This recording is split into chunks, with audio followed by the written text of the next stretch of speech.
अब हम आते हैं इस क्वेश्चन के ऊपर कि फॉर एग्जाम्पल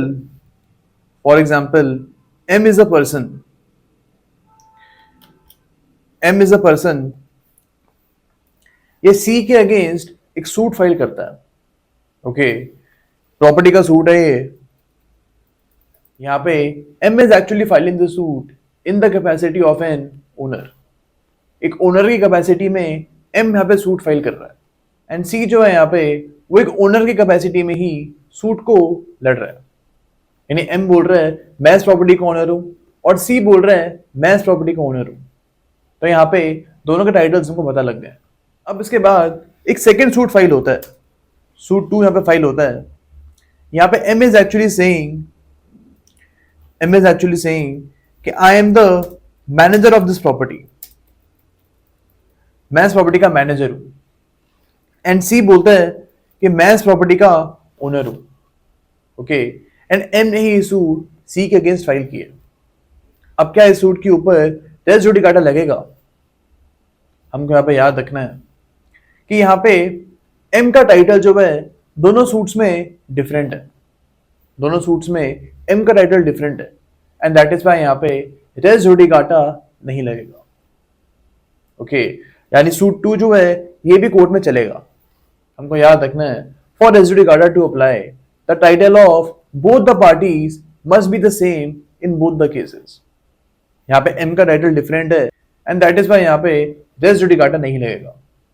हमको याद रखना है कि सेकंड सूट जो है यहाँ पे एम जो है पोजेशन क्लेम कर रहा है, बिकॉज एक मैनेजर ओनर प्रॉपर्टी का बन नहीं सकता।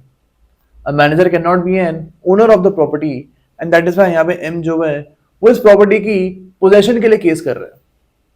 अगर एम केस जीत भी जाएगा तो उसको ओनर नहीं बनाएंगे कोर्ट, उसको सिर्फ इस प्रॉपर्टी की पोजेशन मिल सकती है।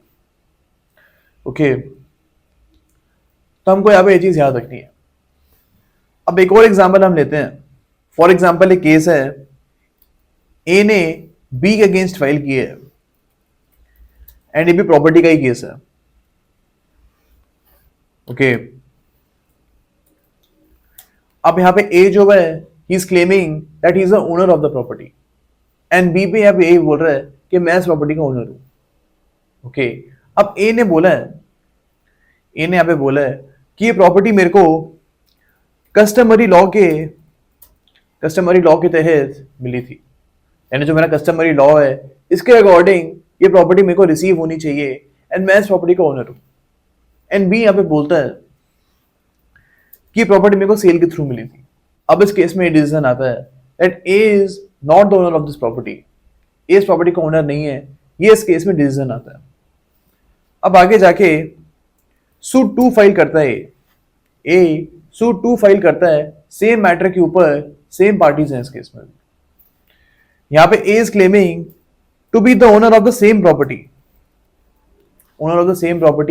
एंड बी भी यहां पे क्लेम कर रहा है कि he is the owner, and A बोल रहा है कि मेरे को इस प्रॉपर्टी की ओनरशिप जो है इस सक्सेशन के थ्रू मिली थी। पहले उसने बोला था कि कस्टमरी लॉ के थ्रू मेरे को ये प्रॉपर्टी मिल रही थी, एंड अब ए बोल रहा है कि मेरे को ये प्रॉपर्टी सक्सेशन के थ्रू मिली थी।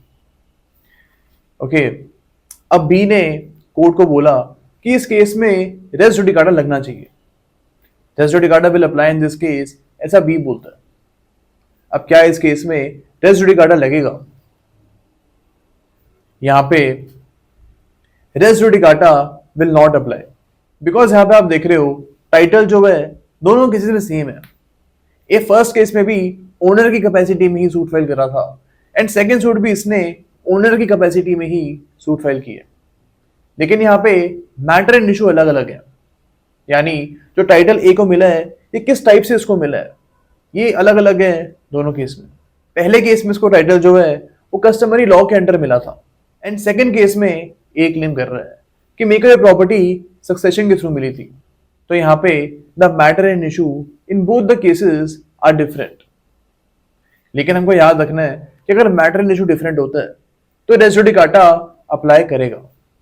यहाँ पे हम बोलेंगे constructive res judicata will apply, because अगर ए यहाँ पे चाहता तो फर्स्ट केस में ही ये बोल सकता था कि मेरे को ये प्रॉपर्टी जो है या तो ये सक्सेशन के थ्रू मिली थी या फिर मेरे को ये कस्टमरी लॉ के अंडर मिली थी।